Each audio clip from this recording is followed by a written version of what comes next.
বলো। দেখো বন্ধুরা, আজকে আজকে আমাদের রান্না পুজো, মা মনসার ভাত করতে হয়। দেখো ভাত বসিয়েছি, হাঁড়িতে ভাত হচ্ছে। দেখো মা মনসার রান্না পুজো, আজকে ভাত করে রাখতে হয়, সেই জন্য আজকে ভাত বসিয়েছি। দেখো, আর তোমার একটা একটা ভাজা করব।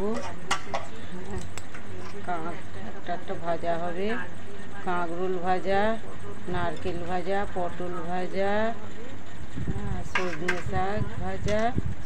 দেখো বন্ধুরা, সজনে শাক ভাজা হবে। আর চালতা দিয়ে ডাল চচ্চড়ি হবে। আর কালকে মাছ আনতে হয় আমাদের, কালকে মাছ মাছ রান্না হবে।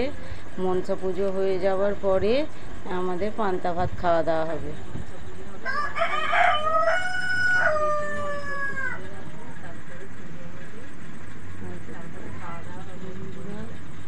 আর একটু বলবো তো, হয়ে গেল।